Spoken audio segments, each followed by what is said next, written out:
कि मुख्यमंत्री गांधी मैदान में जो अपना संबोधन करेंगे उसमें नियोजित शिक्षकों को राज्यकर्मी का दर्जा देने की बात करेंगे।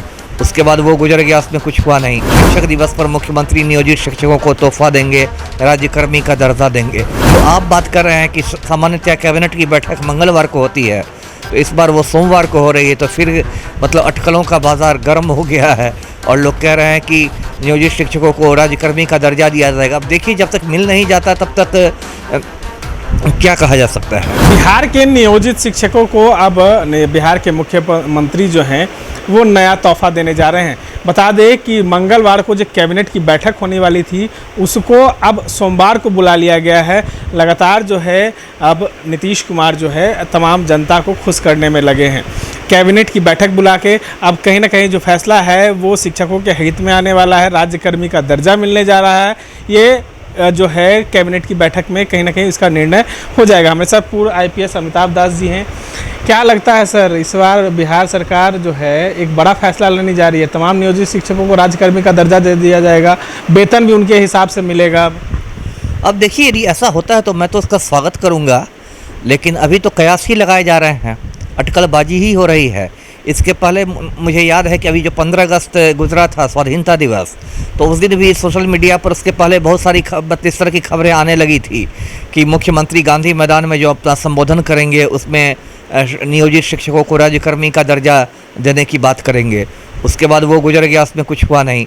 फिर जो शिक्षक दिवस आया 5 सितंबर, उसमें फिर ये कयास लगाए जाने लगे कि शिक्षक दिवस पर मुख्यमंत्री नियोजित शिक्षकों को तोहफा देंगे, राज्यकर्मी का दर्जा देंगे। अब जो आप बात कर रहे हैं कि सामान्यतः कैबिनेट की बैठक मंगलवार को होती है, तो इस बार वो सोमवार को हो रही है। तो फिर मतलब अटकलों का बाजार गर्म हो गया है और लोग कह रहे हैं कि नियोजित शिक्षकों को राज्यकर्मी का दर्जा दिया जाएगा। अब देखिए, जब तक मिल नहीं जाता तब तक क्या कहा जा सकता है।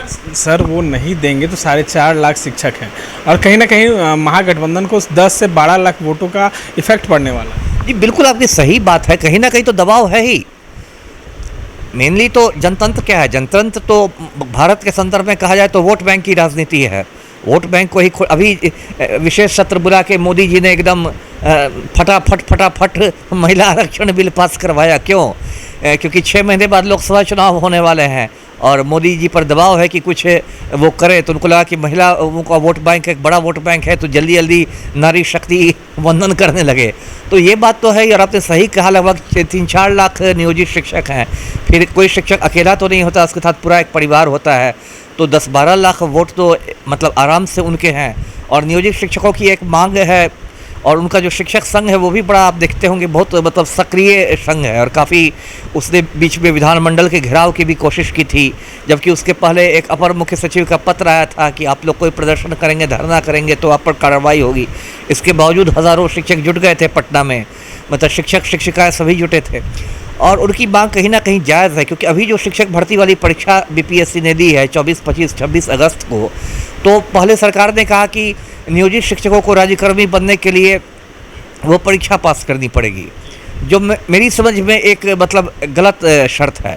क्योंकि मान लीजिए कोई व्यक्ति 16 वर्ष से पढ़ा रहा है, कोई 17 वर्ष से पढ़ा रहा है, तो आखिर उसकी वरीयता को भी तो ध्यान रखना चाहिए, उसकी सीनियरिटी को भी तो ध्यान रखना चाहिए।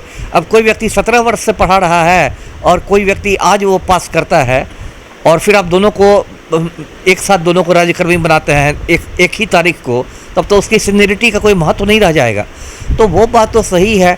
अब देखिए इसमें क्या होता है, लेकिन मेरा ये भी साथ ही साथ कर रहा है कि यदि यही बात पहले सरकार फैसला कर लेती, लाठी नहीं बरसती और वो फिर वो परीक्षा देने नहीं जाते ना। परीक्षा जो देने गए, बहुत सारे नियोजित शिक्षक तो परीक्षा देने गए ही होंगे राज्यकर्मी बनने की आस में, तो वो फिर परीक्षा देने नहीं जाएंगे। फिर BPSC को जो रिजल्ट होगा वो एक नए सिरे से रिजल्ट बनाना पड़ेगा, क्योंकि उसमें अब नियोजित शिक्षक के बैठने का कोई मतलब नहीं रह गया जब सरकार बिना परीक्षा के उनको मतलब दर्जा दे रही राज्यकर्मी का। तो मेरा कहने का ये मतलब कि सरकार, देखिए बीच बीच में सरकार बदलती रहती है। आपको याद होगा कि शिक्षक भर्ती परीक्षा जब शुरू हुई थी, शुरू में जब शिक्षक नियमावली आई थी, तो उसमें डोमिसाइल नीति थी कि सिर्फ बिहार के जो अस्थायी निवासी हैं उनको फॉर्म भरने दिया जाएगा। फिर अचानक एक दिन शिक्षा मंत्री को ज्ञान प्राप्त हुआ कि नहीं, सभी प्रदेश के लोगों को भरने देना चाहिए, नहीं तो बहुत रिक्तियाँ रह जाएगी।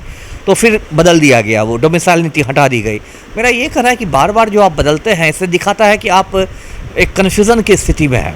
यदि आज आपको राज्यकर्मी का दर्जा देना ही था तो फिर ये परीक्षा क्यों ली गई, ये फिर क्यों कहा गया कि भाई ये पास कीजिए तब आप एक बनिएगा, तो फिर उतना घेराव नहीं होता। जो आपने कहा कि लाठियाँ नहीं खानी पड़ती, जो एक इतना मतलब एक कटुता आ गई नियोजित शिक्षकों में और एक असंतोष आ गया, वो नहीं आया रहता। तो मैं ये कह रहा हूँ कि सरकार को क्लियर कट अपनी नीति रखनी चाहिए। जी तमाम जो शिक्षक हैं और अमिताभ जो दास हैं उनका कहना है कि अगर सरकार को ये फैसला लेना ही था तो ये पहले क्यों नहीं ले लिए, क्यों इसमें विलंब कर रहे हैं। कहीं ना कहीं सरकार में अभी भी कन्फ्यूज़न जो है वो पैदा है, कहीं ना कहीं सरकार जो है अभी भी असमंजस की स्थिति में है कि क्या करना है आगे, निर्णय उनको अभी भी क्लियर नहीं हुआ है। क्या सरकार राज्यकर्मी का दर्जा जो है तमाम नियोजित शिक्षकों को देगी, क्या कैबिनेट की बैठक में ये बड़ा फैसला लिया जाएगा, ये देखने वाला बड़ा सवाल है। इस तरह के तमाम अपडेट्स के लिए बने रहें NBC 24 के साथ।